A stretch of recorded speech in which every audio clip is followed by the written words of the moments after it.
கணினி சில்லுகளை தயாரிக்கும் அமெரிக்க நிறுவனமான இன்டெலின் தலைமை செயல் அதிகாரியான மலேசியாவின் லிப் பூ தான் உடனடியாக பதவி விலக அமெரிக்க அதிபர் டொனால்ட் ட்ரம்ப் வற்புறுத்தியுள்ளார். அவருக்கு சீன நாட்டு நிறுவனங்களுடன் நெருங்கிய தொடர்பு இருப்பதாகவும் இது தேசிய பாதுகாப்புக்கு அச்சுறுத்தலாக விளங்குவதாகவும் குடியரசுக் கட்சியைச் சேர்ந்த செனட்டர் ஒருவர் பீதியை கிளப்பியதே அதற்கு காரணம். லிப் பூ தான் மற்றும் சீன நிறுவனங்களிடையே நிலவும் நல்லுறவை கேள்வி எழுப்பி இன்டெல் நிறுவனத்துக்கு செனட்டர் டாம் காட்டன் கடிதம் அனுப்பிய மறுநாள் ட்ரம்ப் அவ்வாறு வற்புறுத்தியுள்ளார். அவர் பதவி விலகுவதை தவிர இதற்கு வேறு தீர்வு இல்லை என தனது சமூக ஊடகமான ட்ரூத் சோஷியலில் ட்ரம்ப் திட்டவட்டமாக கூறினார்.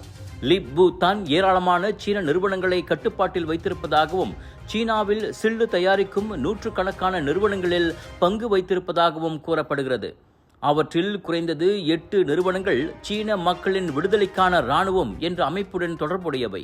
அதே சமயம் சீனாவிலுள்ள இராணுவ பல்கலைக்கழகம் ஒன்றுக்கு சட்டவிரோதமாக பொருட்களை விற்றதோடு ஒரு செமிகண்டக்டர் நிறுவனத்துக்கு அனுமதி இல்லாமல் தொழில்நுட்பங்களை தாரை வார்த்ததாக கூறப்படும் கேடன்ஸ் டிசைன் சிஸ்டம் என்ற நிறுவனத்திலும் தான் பங்கு வகித்துள்ளார்.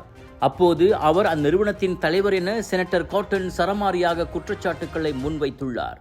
ஜோஹோர் மூவாரில் பிறந்து வளர்ந்து கணினி தொழில்நுட்ப உலகின் வல்லுநராக உருவெடுத்த தான் கடந்த மார்ச் மாதம் தான் இன்டெலில் பொறுப்பேற்றார். சரிவில் இருக்கும் நிறுவனத்தை தூக்கி நிறுத்தும் பெரும் பணிக்காக 66 வயதில் அவருக்கு $1 மில்லியன் சம்பளம் பேசப்பட்டது. Sunshine Kids, the place where your kids shine, the fastest growing, award-winning, best preschool chain in the town. Welcome to our preschool where learning meets fun. Our preschool provides a nurturing environment for young learners to thrive. www.sunshinekids.com.my